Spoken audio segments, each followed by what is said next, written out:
안녕하세요. SPI 고병기 편집장입니다. K리츠 클리 전해드리도록 하겠습니다.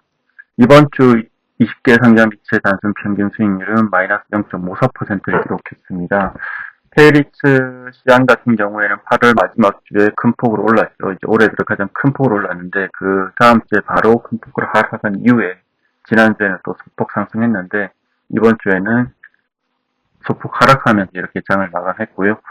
이번 주 K리츠 시장에서 이제 가장 주목했던 이슈는 역시 한국 시간으로 지난 21일 새벽에 열린 미국 연방준비제도 이사회의 FOMC입니다. 미국 기준금리를 결정하는 아주 중요한 회의였고 예상대로 기준금리는 동결됐습니다.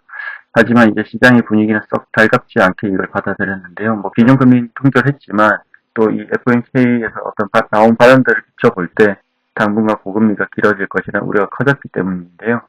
실제 이 연준이 공개한 점도표에 따르면 내년 말 금리 전망치 중간값이죠. 전망치가 5.1%로 기존 대비 0.5%포인트 올랐고요.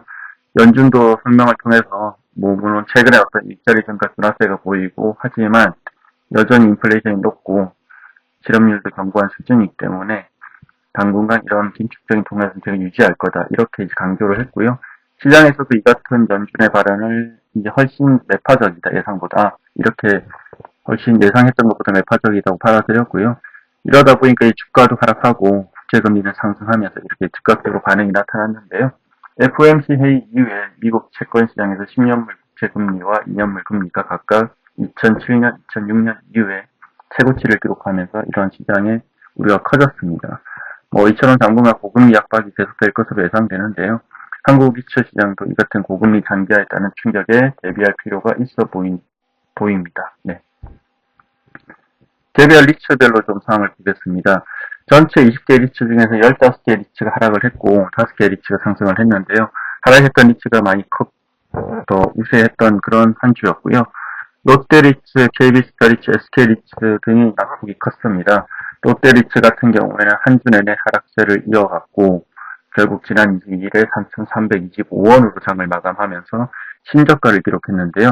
기관 투자자와 외국인 모두 이제 팔고 있습니다. 계속 한 주 내내 매도세가 이어졌고 롯데리츠 같은 경우는 계속해서 이제 리파이낸싱 이슈가 따라붙고 있는데 한 1년 정도 기간 동안 조 단위 규모의 대규모 리파이낸싱 진행해왔고 올해 리파이낸싱 거의 막바지에 이르렀지만 하지만 당분간 이런 리파이낸싱 이슈가 계속해서 발목을 잡을 수 있다는 우려가 나오고 있는데요.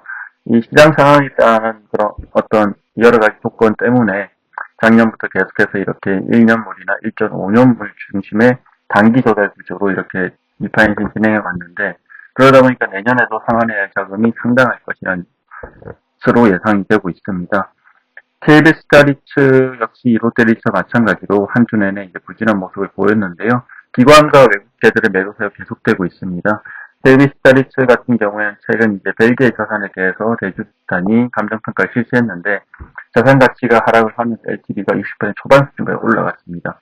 캐시트랩에 걸릴 수 있는 이제 그 기준이 65%이기 때문에 상당히 버퍼가 줄었고요. 결국 이러한 상황이 전개되다 보니까 그러니까 작년 말에 영국 자산에 이어서 벨기에 자산도 캐시트랩 이벤트가 발생할 수 있는 거 아니냐 이런 우려가 나오고 있는 상황이고요. 데이비스타리츠도 좀 답답한 상황인 것 같습니다. 당분간 이렇게 분위기를 많이 반전시킬 수 있는 카드가 마땅히 보이지 않는 상황이고요. KB스타리츠뿐만 아니라 지금 이제 전반적으로 해외 자산을 담고 있는 리츠가 부진하고 있는데요. 특히 이제 JR 글로벌 리츠, 마스턴 프리미어 리츠와 같이 이런 해외 자산, 유럽의 자산 담고 있는 리츠 3인방들이 모두 반등이 쉽지 않아 보이는 상황이고요. 특히 이제 마스턴 프리미어 리츠 같은 경우에는 지난 7월 말에 주가가 2,000원대 내려앉았는데 두 달 가까이 3,000원선을 회복하지 못하고 있습니다. 네. 이처럼 해외 자산 담은 리츠들의 우려가 계속되고 있는 상황이고요. SK하이닉스 역시 계속해서 주가가 하락하고 있습니다.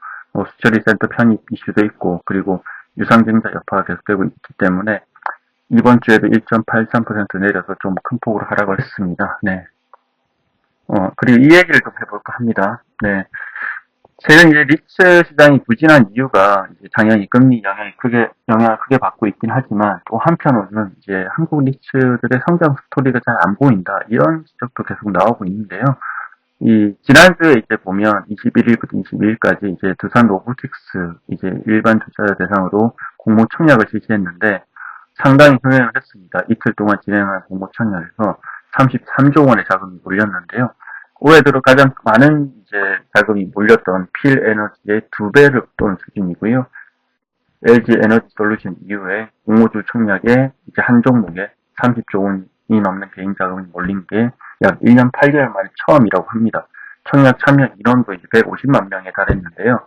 뭐 결국 이 두산 로보틱스를 보니까 결국은 이제 지금 리츠 시장의 어떤 부진이 더 대비될 수밖에 없는데요. 성장할 수 있는 기업에는 성장 스토리가 있는 기업에는 이렇게 투자 자금이 계속해서 몰릴 수 있다. 충분히 투자를 할 수 있다. 이런 투자할 수 있는 자금이 충분히 있다는 것을 보여준 사례라고 보여지고요.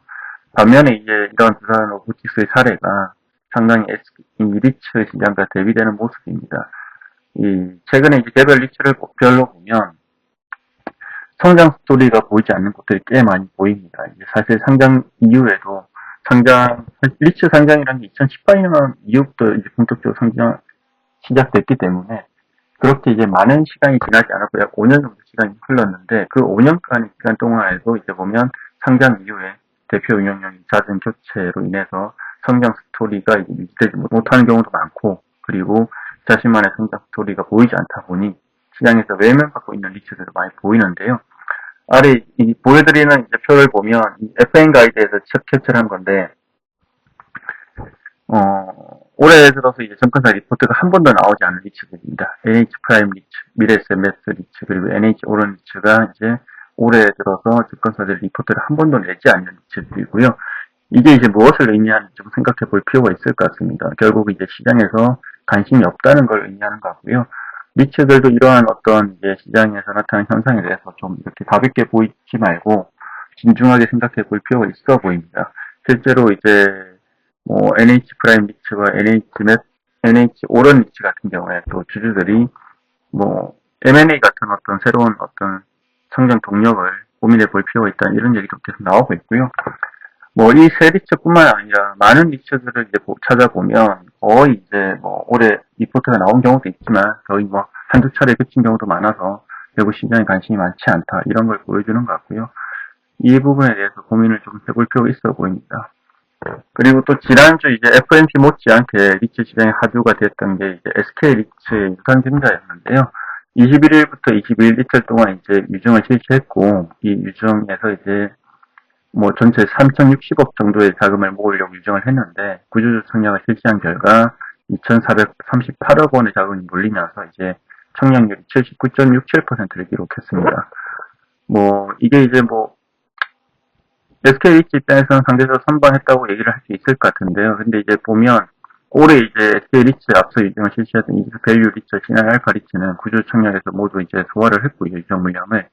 반면 이제 SK 리츠는 이제 600억 원 가량의 자금이 남았고 결국 이제 26일부터 27일 이틀 동안 일반 공모 자금을 모집을 해야 되는데요. 뭐 사실 이제 SK 리츠 유증에 대해서는 이제 실시하기 전부터 시장의 우려가 높았죠. 뭐 일단은 이제 SK 리츠의 최대 주주인 SK가 뭐 소극적으로 참여를 하면서 시장의 우려가 커졌고요. 또 한편으로는 이제 수처리센터 편입도 부정적인 영향을 미쳤습니다. 그리고 이제 구주주 청약 직전에 나온 이후 FMC 결과도 이제 부담된 걸로 보이는데요. FMC 결과 이 회의에서 예상보다는 다소 매파적인 발언들이 나오면서 이제 투자 심리에 부정적인 영향을 미쳤고 또 리츠 주가가 하락하다 보니까 이 유증 발행가에 대비해 할인율이 많이 떨어지면서 유증 주가 대비해서 유증 발행가가 이제 할인율이 많이 떨어지면서 투자 매력이 줄었던 점도 있고요. 전반적으로 이제 여러 가지 악재들이 많은 가운데서 이제 청약률 80%로 마감을 했습니다. 네. 네, 그리고 앵커리츠가 추가로 자금을 확보했다는 소식도 있습니다. 앵커리츠 같은 경우에는 이제 국토교통부가 이제 관리하는 주택도시 기금이 지난 2020년도에 이제 국내 상장 리츠의 마중물 역할을 하기 위해서 이렇게 자금을 조성한 뭐 리츠에 투자하는 일종의 펀드인데요. 1차 그 당시에 이제 3,100억 원의 자금을 이제 투입을 했고 현재 소진율이 이제 98% 이루고 있습니다. 전체 상장 리츠 시장의 이제 시총의 약 3.5%를 차지할 정도로 아주 큰 비중을 차지하고 있는데요. 이번에 추가 자금을 확보했습니다. 국토부가 이제 1,500주택 도시 기금에서 1,500억 원에 가량의 자금을 새로 이렇게 투입하기로 했고요. 어쨌든 지금 리츠 시장이 어려운 상황이기 때문에 이 같은 어떤 앵커 리츠 추가 자금 확보가 리츠 시장에 또 긍정적인 영향을 미칠 것으로 그렇게 보입니다. 네. 이지스 밸류 리츠가 소집되어 있습니다. 이지스 밸류 리츠가 최근에 또 이제 신용평가 회사로부터 신용등급 A-를 획득하면서 이렇게 공모채 발행도 가능해졌다. 이런 소식인데요. 최근에 한국 기업평가와 한국신용평가로부터 A-의 신용등급을 받으면서 자금 조달 경쟁력을 강화했다는 의미입니다. 전반적으로 이제 평가를 보면 이 매우 우수한 현금 흐름 및 현금 흐름 안정성 및 자산 포트폴리오 그리고 매우 우수한 커버리지 지표 등을 긍정적으로 평가했고요. 또 자산의 보유 가치 이런 점들도 긍정적으로 이제 신용 등급을 받을 수 있었던 배경으로 풀이가 됩니다. 네. 네, 그리고 신한 서브 T&D 리츠 소식이 있는데요. 지난 20일에 이제 신한 서브 T&D 리츠가 라인트레 호텔 동대문 지분 100%를 530억 원에 인수했다 이렇게 밝혔는데요. 이번에 이제 라인트레 호텔 동대문을 인수하면서 이제 신한 서브 T&D 리츠는 배당 수익률 개선하는 효과가 있을 것으로 보이고요. 약 연간 30bp가량의 배당 수익이 상승하는 효과가 있을 것으로 예상이 됩니다. 이 신한 서브 T&D 리츠가 최근에 호텔 인수를 적극적으로 추진하는 것은 코로나19 엔데믹 이후에 호텔 펀더멘털이 개선되면서 실적이 상당히 좋아졌기 때문인데요. 실제 스폰서, 서브 T&D죠. 스폰서도 이제 호텔 투자에 많은 관심을 갖고 있어서 아주 공격적으로 자산들을 매입하고 있는데요. 또 향후에 추가 자산을 매입할 가능성도 커졌습니다. 지금 이제 강화문 C타워라고 있습니다. 강화문 신라스테이인데요. 이게 이제 뭐 입찰을 실시했고, 근데 이제 입찰 당시에 이제 신한 서브 T&D 리츠를 운영하는 신한 리츠 운영도 참여를 했지만 이제 마스톤 투자 운영이 이제 우선 협상 대상자로 선정이 됐는데요. 당시 신한 서브 T&D도 상당히 아쉬워했고 결국 이렇게 뭐 계속해서 좀 담을 수 있는 가능성이 없는지 타진을 하고 있었는데 결국 이제 마스톤 투자 운영이 이제 인수를 포기를 했습니다. 투자자 모집이 쉽지 않은 상황이다 보니까 인수를 포기했고 지난주에 이제 신한 서브 T&D 리츠로 공이 넘어왔는데요. 이 신한 서브 T&D 리츠 같은 경우에는 뭐 앞서 말씀드린 대로 호텔에 대한 관심이 되게 높기 때문에 이 자산을 편입하려고 많은 준비를 해왔고 편입할 가능성은 상당히 높아 보입니다. 네, 신한 서브 T&D 리츠 외에도 최근에 이제 신규 자산을 편입하는 리츠들이 더러 보이고 있습니다. 뭐 앞서 말씀드린 대로 이제 SK 리츠가 대표적이죠. SK 리츠는 이제 SK 하이닉스 반도체의 어떤 수처리 센터를 편입한다고 하면서 이렇게 지금 편입한다고 하면서 시장에 큰 어떤 이슈를 만들어냈고요. 또 SK 리츠처럼 이렇게 떠들썩하진 않지만 KB스타 리츠도 신규 자산 편입을 추진하고 있습니다. KB스타 리츠 같은 경우에는 지금 현재는 영국과 벨기에에 위치한 오피스 2개를 담고 있죠. 근데 앞서 말씀드린 대로 이게 지금 해외 자산을 담은 리츠들이 상당히 어려움 많이 겪고 있습니다. 특히 이제 해외 오피스 시장 한국과 달리 상당히 펀더멘털이 지금 취약해진 그런 상황이기 때문에 또 계속해서 이런 캐시들의 이슈가 발생하다 보니까 운용의 적극성을 가져가기 좀 한계가 있는 해외 자산 말고 국내 자산을 이렇게 담으려는 노력을 하고 있는 리츠들이 있는데 KB스타 리츠가 대표적인 경우고요. KB스타 리츠 같은 경우에는 지금 강화문 시티뱅크센터, CBC라고 부르는데 시티은행이 사용하고 있고 여기에 이제 우선주 투자를 하는 것을 검토를 하고 있습니다.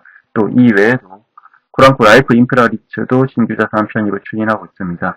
코랑코 라이프 인프라 리츠는 알려진 대로 처음에 전국에 주유소 180개가 넘는 주유소를 가지고 상장을 했고 그 이후에 적극적인 자산 리밸런싱을 통해서 이제 지금은 이제 리테일, 물류센터 등 다양한 그런 생활 인프라 시설을 담고 있는데요.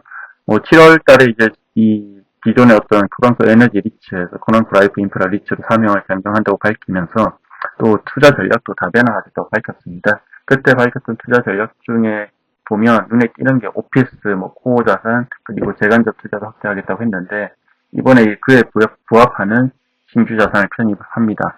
마제스타 시티 타워 1이라는 오피스고요. 이게 이제 서울시 수초동에 있는 오피스인데 현재 이제 코랑코 자산 신탁이 우선 협상 대상자가 되어서 인수를 추진하고 있고 여기서 이제 우선주 투자자를 모집하고 있는데 코랑코 라이프 인프라 리츠가 우선주 투자자로 참여하기 위해서 지금 검토를 하고 있습니다. 네, 이상으로 K리츠 클릭 전해드렸습니다. 고맙습니다.